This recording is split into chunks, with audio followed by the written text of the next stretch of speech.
8 വർഷത്തെ പോരാട്ടം ഫലം കണ്ട് തൻ്റെ നഷ്ടപ്പെട്ടു പോയ സൂപ്പർ സ്റ്റാർ പദവിയും സാമ്രാജ്യവും തിരിച്ചുപിടിച്ച ജനപ്രിയ നടനായ ദിലീപ് ആണല്ലോ ഇപ്പോൾ കേരളത്തിലെ ചർച്ചാ വിഷയം.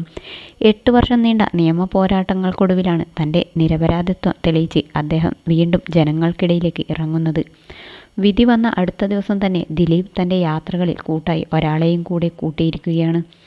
യാത്രാസുഖത്തിൻ്റെ കാര്യത്തിലും മൈലേജിൻ്റെ കാര്യത്തിലും എന്നും ദിലീപിനെപ്പോലെ തന്നെ ജനപ്രിയനായ ടൊയോട്ട ഹൈക്രോസ്. സോഷ്യൽ മീഡിയയിലൂടെയാണ് ഡെലിവറി ചിത്രങ്ങൾ വൈറലായിരിക്കുന്നത്. വെള്ള നിറമാണ് ദിലീപ് തെരഞ്ഞെടുത്തിരിക്കുന്നത്. ഹൈക്രോസിനെപ്പറ്റി പ്രത്യേക ആമുഖമോ വിശദീകരണമോ പ്രിയപ്പെട്ട വായനക്കാർക്ക് ആവശ്യമില്ല എന്നറിയാം. കാരണം ടൊയോട്ടയുടെ ഏറ്റവും ഡിമാൻഡുള്ള മോഡലായ ഹൈക്രോസിനെപ്പറ്റി കൊച്ചു കുട്ടികൾക്ക് വരെ കാണാപ്പാഠമാണ്. ഡെലിവറി ചിത്രങ്ങൾക്ക് താഴെ നിരവധി കമൻറ്റുകൾ വരുന്നുണ്ട്. വേൾഡ് കാർ സ്പോട്ടർ എന്ന ഇൻസ്റ്റാഗ്രാം പേജിലാണ് ചിത്രങ്ങൾ വന്നത്. വിധിയുടെ അടുത്ത ദിവസം തന്നെ അദ്ദേഹം പുത്തൻ വാഹനം വാങ്ങിയെങ്കിൽ നടൻ രണ്ടും കൽപ്പിച്ച് തന്നെയായിരിക്കും എന്നാണ് കമൻറ്റുകൾ. ഹൈക്രോസിൻ്റെ വിശേഷങ്ങളിലേക്ക് കൂടി നോക്കിയാൽ GST ഇളവുകൾ വന്നതോടെ ഗംഭീര വിൽപ്പനയും വില കുറവുമായിരുന്നു വാഹനത്തിന്. ഏകദേശം 1 ലക്ഷം രൂപയ്ക്ക് മുകളിൽ വാഹനത്തിൻ്റെ വിലയിൽ കുറവ് വന്നിരിക്കുന്നുണ്ട്.